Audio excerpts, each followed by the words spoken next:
Good morning, class 12. Today we will studying about Wheatstone bridge. It is the next topic of series of current electricity. It is most important topic. Student एक scientist थे, British scientist थे, physicist, sir Charles नाम था उनका, Wheatstone भी था उसमें आगे चढ़ने। सो उन्होंने क्या किया था, चार रेजिस्टेंस का एक ब्रिज बनाया और उसमें एक अननोन रेजिस्टेंस की वैल्यू कैसे फाइंड करते हैं उन्होंने एक सिस्टम बताया। उसके नाम पर ही सबसे पहले किसी भी अननोन रेजिस्टेंस की वैल्यू निकालने के लिए सर चार्ल्स मतलब व्हीटस्टोन ने सजेस्ट किया था। सो पहले इसका डायग्राम देख लेते हैं। तो एक ब्रिज की तरह ही दिखता है यहाँ पर ही।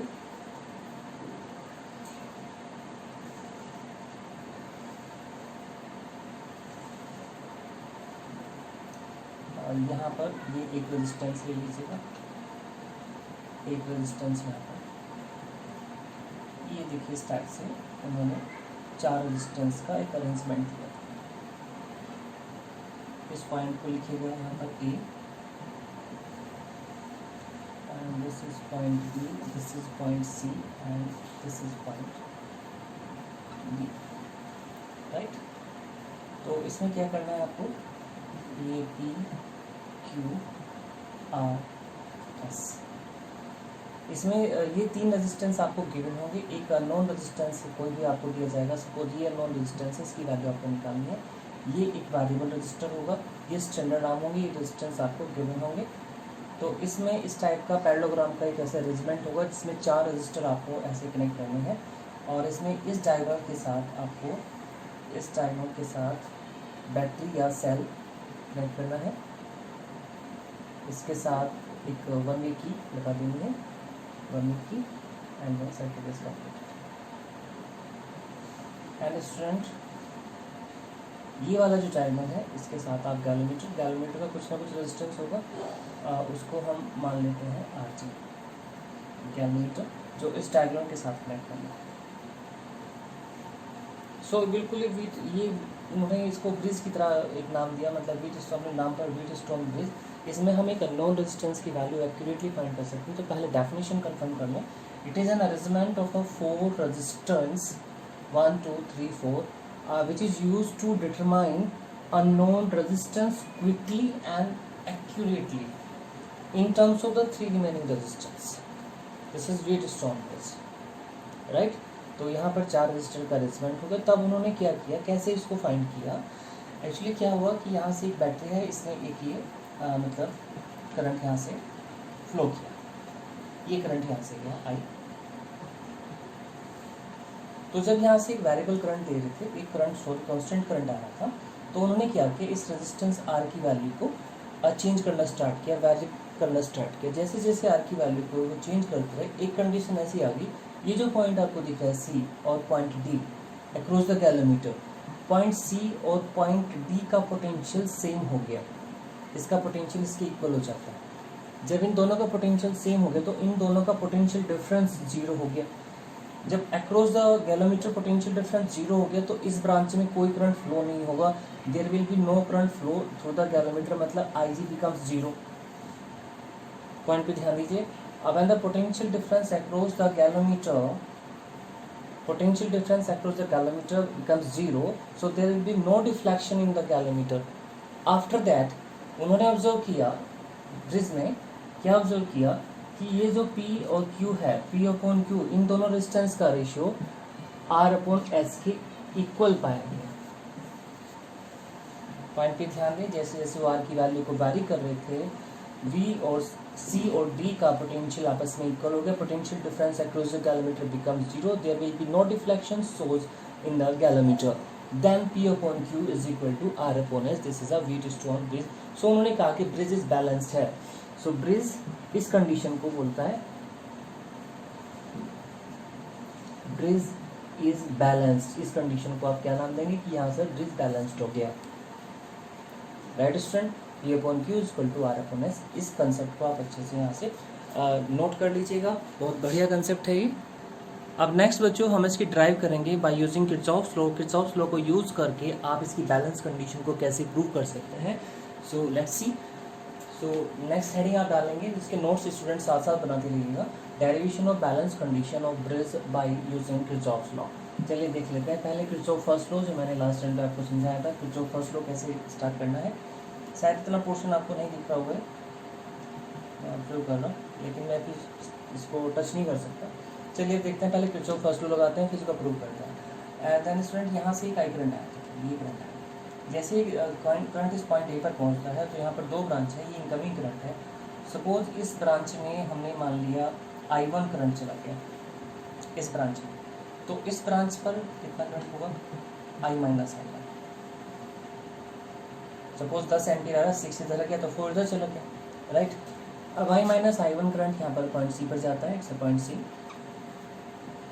सो यहाँ से सपोज मान लिया इसने IG करंट इधर को निकाल दिया, क्योंकि ये इनकमिंग करंट हो गया I माइनस I1, तो कुछ करंट इसमें जाएगा, तो इस ब्रांच में कितना करंट मेन होगा, देन I माइनस I1, इसमें से आप IG को और माइनस करते हैं। स्टूडेंट इधर से I1 करंट आ रहा है और इस यहाँ से कौन सा करंट आ रखा है, IG। So I1 and IG two current are incoming current. So junction पे नेट करंट जीरो होता है according to Kirchhoff first law. So यहाँ पर कितना करंट चला जाएगा, इस ब्रांच में कितना करंट जाएगा, I1 plus IG। I1 plus IG is the current of branch GB and CB branch current ये है। यहाँ पर ये जंक्शन पॉइंट हो गया, ये दोनों करंट ऐड हो जाएंगे, रिमेनिंग करंट इधर जाएगा, तो ये करंट हुआ I minus I1 minus IG plus I1 plus IG। I1 से I1 कैंसिल हुआ, IG से IG कैंसिल हुआ, सो कितना करंट बचा, I1। इस ब्रांच से निकला कितना था, I निकला था, तो यहाँ पे किरचॉफ का फर्स्ट लॉ की कंडीशन आपकी सेटिस्फैक्ट्री कंडीशन में आ गया, राइट। अब उसके बाद क्योंकि हमें तो बैलेंस कंडीशन को प्रूव करना है, तो अब आप क्या करेंगे, किरचॉफ का यहाँ पर सेकंड लॉ लगाएंगे, कोई लूप लेंगे और लूप के हिसाब से इक्वेशन में थोड़ा सा यहाँ से रफ कर रहा हूँ, आप इसको अच्छे से स्क्रीनशॉट लेके नोट कर लीजिएगा, ठीक है। चलिए आगे बढ़ते हैं। सो हमने लूप यूज़ किया, इक्वेशन बनानी है। Loop is a AC and DA। देखिए कौन सा लूप किया, ACDA। सो करंट की डायरेक्शन में चाह रहे हैं, रेजिस्टेंस यहाँ पर P है, तो आपने लिखा I minus I1 multiply P। फिर आप ऐसे जा रहे हैं, करंट की डायरेक्शन में ही है IG, इसका रेजिस्टेंस RG हमने बोला था ये मानने के लिए, RG IG into RG parameter का। फिर आप ऐसे जा रहे हैं, करंट की अपोजिट डायरेक्शन में minus I1 into R is equal to 0, equation number first, ठीक है बच्चे। अब आप सेकेंड लूप लीजिएगा, सेकेंड लूप ये से ले लेते हैं,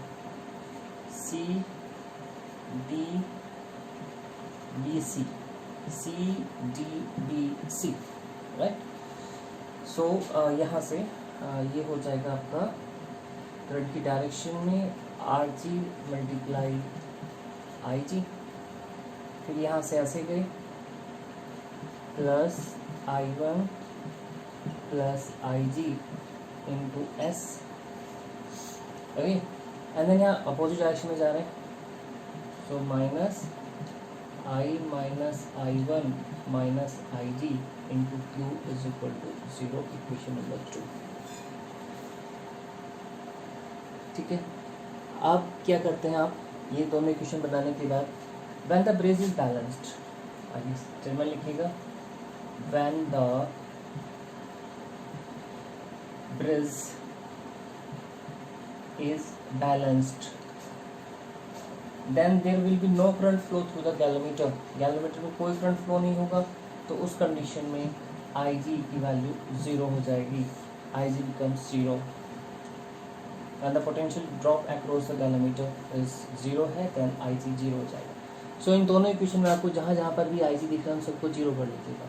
अब मैं यहाँ से थोड़ा रफ कर रहा हूँ इतना पोर्शन।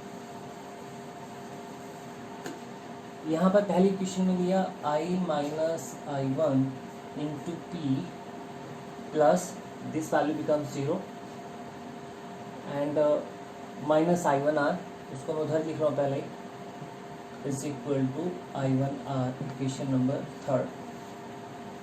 अब इस इक्वेशन में एक तो ये टर्म 0 हो गया, इसमें क्या बचा आपका, ये वाला पार्ट में IG 0 कर दिया, तो कितना आगे बेटा ये I1 इंटू S, इसको मैं इधर लिखूँगा क्योंकि माइनस से इसको प्लस करके इधर लिख लेते हैं। यहाँ पर ये टर्म जीरो हो जाएगी तो कितना बचेगा बेटा, I minus I one into Q, equation number 4। अब थर्ड इक्वेशन को 4 से डिवाइड करें, डिवाइडिंग थर्ड बाई 4, सो इससे कट जाएगा, डिवाइड करेंगे आई वन से आई वन कट जाएगा, then P upon Q is equal to R upon S. So by using the Kirchhoff's first and second law, we have to prove that, hence prove P upon Q is equal to R upon S। तो student जब भी आपके सामने कोई numerical आता है इस type से और उसमें बोला है कि गैलोमीटर में कोई करंट फ्लो नहीं हो रहा है, कोई पोटेंशियल डिफरेंस जीरो है क्रॉस द गैलोमीटर, सो आप समझ जाएंगे व्हीटस्टोन ब्रिज की कंडीशन यहाँ पर एप्लीकेबल है। उस कंडीशन में P upon Q is equal to R upon S होगा। अब मैं यहाँ पर इसके कुछ न्यूमेरिकल्स आपको डिस्कस करता हूँ, उसके बाद हम आगे बढ़ेंगे इसकी एप्लीकेशन पे। बच्चों बुक में निकाल लीजिएगा अपना बुक, एग्जाम्पल नंबर 172। क्वेश्चन को तो बिल्कुल ध्यान से रीड करें।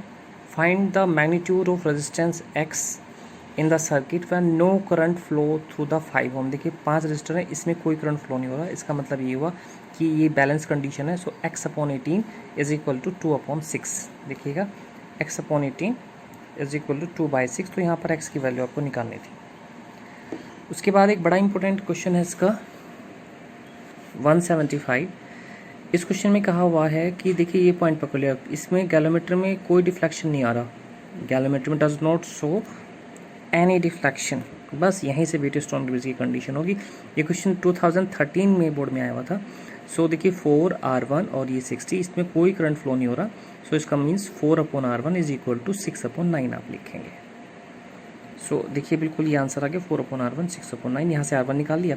उसके बाद सेकंड फिगर में आप गैलोमीटर की और बैटरी की पोजीशन चेंज कर सकते हैं, तो इसमें कोई बात वही रहेगी, तो यहाँ भी आप वही लिखेंगे 6 अपॉन 12 एंड R2 अपॉन 8, यहाँ से R2 निकाल लेंगे। उसके बाद इसने R1 R2 का रेशो पूछा है, वो आप इजीली कंफर्म कर सकते हैं। बच्चों कभी कभी इस फिगर को इस तरह से एग्जामिनर दे देता है, देखिए जैसे ये फिगर बनी हुई है, एग्जाम्पल नंबर 176। इसमें देखिए ये 1 इसके साथ यहाँ पर ये ऐसे और ये 2 वाला इस तरह से जुड़ा हुआ है, ये बीच वाला, और क्वेश्चन में कहा हुआ है आप इनका रेशो पहचान लेंगे 1/2 और 2/4 इक्वल होगी, तो इसका मतलब 5 ओम में कोई करंट फ्लो नहीं होगा, इस 5 ओम को नेगलेक्ट करना पड़ेगा। इसको फिगर को आप स्ट्रेच करें तो देखिए ए और बी, ये वाला जो रेजिस्टेंस है ए बी का, वो तो ये रहेगा ए बी का, और जो ए डी वाला है ये ए डी वाला, ये ए डी, ये ऐसे आ गया, और जो आपका बी सी है ये वाला बी सी, ये ऐसे होगा, और ये जो आपका दूसरा डी सी है वो यहाँ पर होगा डी सी। 4 रजिस्टर आ गए स्टूडेंट, ओके। सो उसके बाद इसमें से कोई करंट फ्लो नहीं, क्योंकि रेशो सेम आ गया, रेशो से चेक कर सकते हैं, 1/2 2/4 इक्वल आ गए। सो 1/2 इज इक्वल 2/4 बैलेंस्ड है, सो इसका मतलब 5 ओम में से कोई करंट फ्लो नहीं होगा, तो फिगर चेंज होगी। अब ये दोनों तो सीरीज में हो जाएंगे 3, और ये सीरीज में हो जाएंगे 6, तो ऐसे ये डायग्राम चेंज हो गया। इनको सीरीज में जोड़िएगा, इनको सीरीज में जोड़िएगा, जो आंसर आएगा उसको पैरेलल में लीजिएगा, देन उसके बाद ओम्स लॉ लगा के इसमें करंट निकालना है, कैसे होगा टोटल रेजिस्टेंस निकाल के, तो I = V/R करके आप यहाँ से इसको सोल्व कर सकते हैं। इसके बाद क्वेश्चन नंबर 177 करना है। इस फिगर को थोड़ा सा अजीब नहीं है, ये देख लेंगे आप, आराम से कर लेंगे। इसको ए पॉइंट को पकड़ लो, इसको सी को, इसको खींच कर इधर कर दो और सी को इधर कर दो, तो ये 2 रजिस्टर एक तरफ हो जाएंगे, बीच में आ जाएगा, 2 एक तरफ हो जाएंगे। इसकी फिगर कुछ ऐसी बन जाएगी, देख लो ए वाला पॉइंट खींच के इधर कर दो, ऐसे बन जाएगा। तो R/R1 तो मतलब बैलेंस है, तो इस वाले को काट देंगे आप। तो उसके बाद इन दोनों को सीरीज में जोड़ लेंगे 2R और इनको फिर पैरेलल में जोड़ के आंसर कितना आ जाएगा, R आ जाएगा। ऐसे ही आपको क्वेश्चन नंबर ये नेक्स्ट करना है 178, 179, 180, 180, और इसके इसी रिलेशन से रिलेटेड कुछ न्यूमेरिकल हैं अनसोल्ड के। स्टार्टिंग के न्यूमेरिकल कर लेंगे, which are on page number 112 पर है स्टूडेंट, पेज 112, थर्ड लेसन चल रहा है। चलिए अब हम पढ़ते हैं इसका next topic, Wheatstone bridge. Okay student, next topic meter bridge.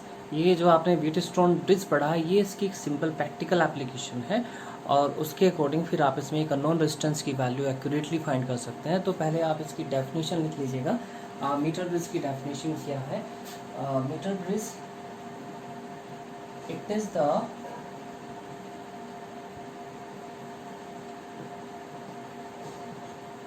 simplest practical application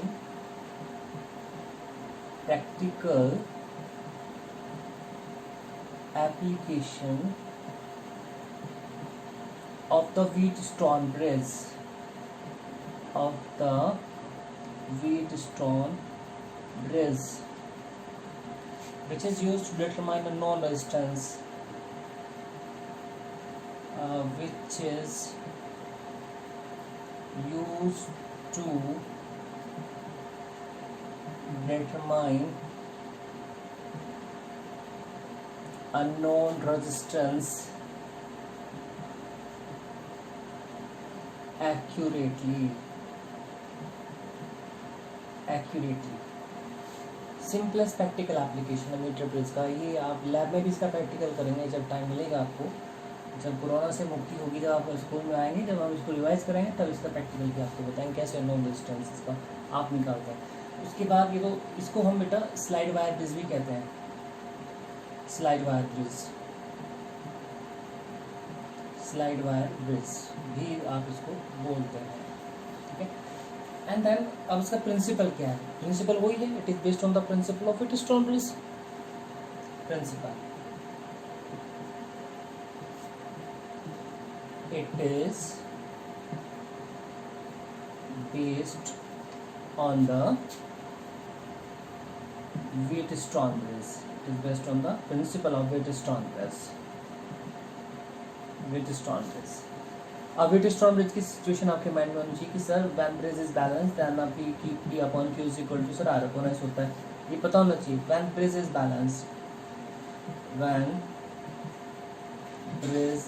balanced then P upon Q is equal to R upon S। अब हम इसका कंस्ट्रक्शन की फॉर्म में इसका डायग्राम बना रहा हूँ, उसको समझिएगा कैसे कैसे डायग्राम होता है और फिर कैसे आप इसको सोल्व करेंगे, कैसे वैल्यूज आएंगे इसमें। तो ये नोट कर लीजिएगा यहाँ पर। चलिए अब देखते हैं कंस्ट्रक्शन का पार्ट कौन सा है इसका। Construction part slide wire bridge का। सो एक बार दोबारा से लिखने ध्यान रखोगे, मीटर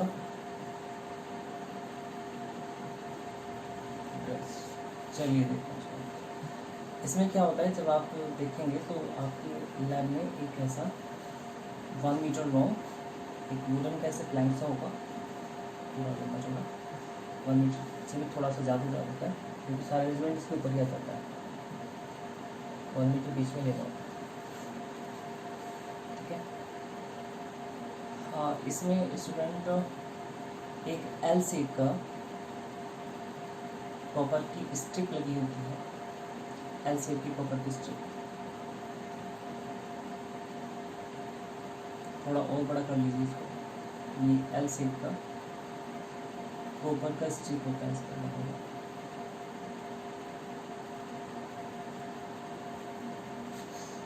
और बीच में एक स्ट्रिप और होती है, रेक्टेंगल शेप की एक कॉपर की स्ट्रिप होती है।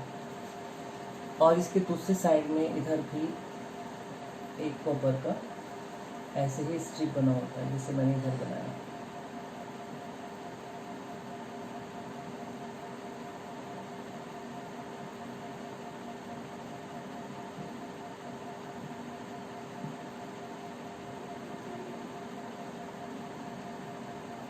ऐसे कॉपर का स्ट्रिप दोनों साइड में, एल शेप और बीच में रेक्टेंगल। इसमें 2 गैप होते हैं, गैप यू के और एक गैप यू के। यहाँ पर इस पॉइंट पे 3 टर्मिनल्स होते हैं, 3 स्क्रू लगे होते हैं।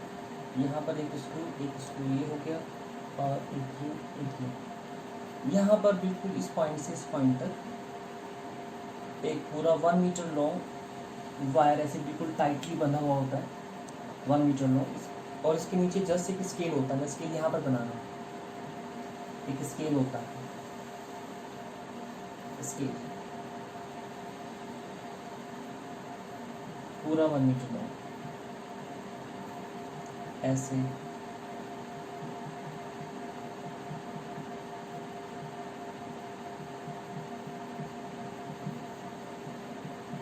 एक स्केल होता है पूरा 1 मीटर लंबा।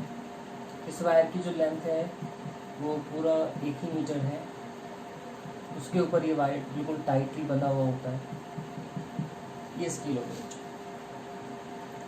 यहाँ पर इस फर्स्ट गैप में यहाँ पर एक वायर लगा दिया आपने, ये एक वायर, और इसके साथ रेजिस्टेंस बॉक्स आपने लगा दिया, जो एक नॉन वैल्यू जो भी आपको डिजायर वैल्यू होगी रेजिस्टेंस बॉक्स वो आप यहाँ से यूज़ करेंगे। रेजिस्टेंस इसको हम आर का नाम देंगे। इसके दूसरे गैप में, जो दूसरा गैप है, इसमें क्या करेंगे आप, इसके सेकेंड गैप में यहाँ पर एक अननोन रेजिस्टेंस लगा देंगे जिसकी वैल्यू आपको निकालनी है, कैलकुलेट करनी है, एस अननोन रेजिस्टेंस। अब ये पॉइंट आपने लिया यहाँ पर A, and this point is B, and this point is C. ये 2-3 पॉइंट ले लिए। उसके बाद आप क्या करेंगे, यहाँ पर जो ए और बी एंड है, ए और बी एंड पर आप एक बैटरी लगा देंगे।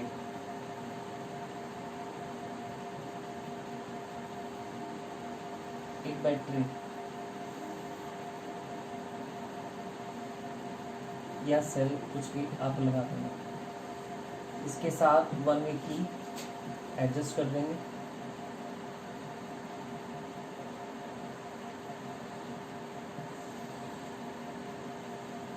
पोटेंशियल डिफरेंस भी तो जाना जरूरी, करंट भी तो फ्लो कराएंगे ना। अब इस वायर में करंट फ्लो है पूरे वायर।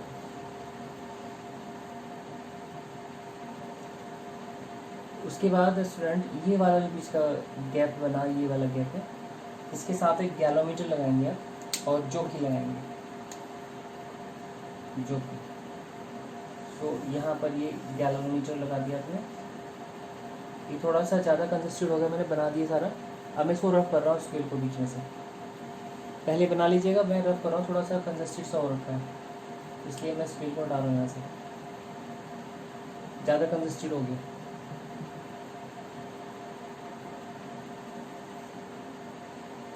बाकी आप ऐसे ही बनाएंगे जैसे पहले डायग्राम बनाया। और ये गैलोमीटर, और उसके साथ ये लगाएंगे बच्चों जॉकी। जॉकी की पिक्चर्स आप यूट्यूब से सर्च कर सकते हैं। जॉकी कुछ इस पेन की टाइप की शेप का होगा, ऐसे बना होगा, ऐसे होता है जॉकी। और उसके पीछे ये वाला वायर बांध देते हैं ऐसे, और फिर इसको हम ऐसे कनेक्ट कर देते हैं गैलोमीटर के साथ। इसको अपने हाथ में पकड़ के इस पर स्लाइड कराएंगे वायर पे, इसलिए इसको स्लाइडिंग वायर ब्रेस भी कहते हैं। ठीक है बच्चों, और ये पॉइंट हम डी मान लेते हैं हाल फिलहाल के लिए, इस पॉइंट इस डी। सो बिल्कुल ये बीट स्ट्रॉन्ग ब्रिज है, इसमें 4 रेजिस्टर हो जाएंगे। तो बच्चों आप क्या करेंगे, after taking a suitable resistance from here, इस जॉकी को आप यहाँ से, जो कि move along this wire, jockey को यहाँ से मूव कराना स्टार्ट करेंगे। अब इस वायर का कुछ ना कुछ रेजिस्टेंस तो होगा, राइट। तो जब आप इस जॉकी को यहाँ से मूव कराना स्टार्ट करेंगे, स्लाइड करेंगे, तो पर्टिकुलर कब तक इसको स्लाइड करेंगे, till there is no deflection in the galvanometer, तब तक आप इसको स्लाइड करते रहेंगे जब तक गैलोमीटर में कोई डिफ्लेक्शन, मतलब बिल्कुल जीरो ना हो जाए।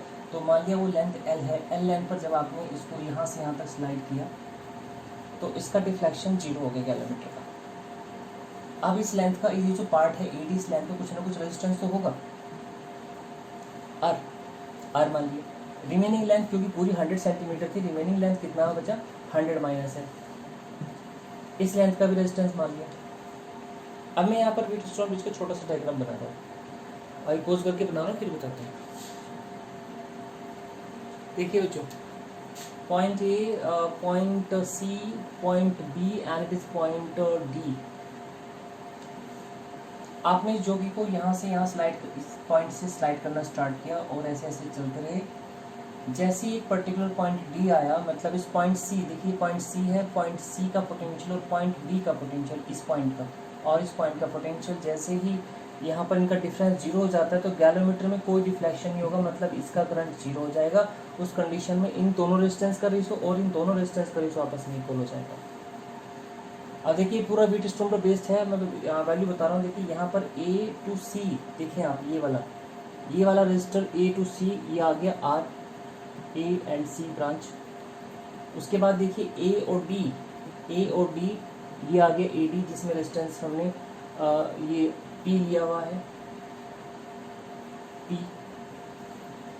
उसके बाद देखें सी, ये वाला C B S, and then कौन सा बचा, डी बी का बचा डी, और ये पी क्यू रेजिस्टेंस आ गया. So when there is a no deflection in the calorimeter, so no current flow this arm CD arm में कोई current flow नहीं होगा. So bridge balanced हो गया. So when the bridge is balanced, so we can see that P upon Q is equal to R upon S. ये वाली condition होगी. अब देखिए बच्चों, इस लेंथ का पूरी का कुछ ना कुछ रेजिस्टेंस तो पक्का है, कंफर्म है, क्योंकि आपको पता है रेजिस्टेंस लेंथ के डायरेक्टली प्रोपोर्शनल होता है. इस वाले पार्ट का, जो ये पार्ट ए बी है, इसका रेजिस्टेंस हमने P माना हुआ है और इस पार्ट का रेजिस्टेंस Q माना हुआ है, राइट. तो यहाँ पर आप एक स्टेटमेंट लिखिए, रेजिस्टेंस इज डायरेक्टली प्रोपोर्शनल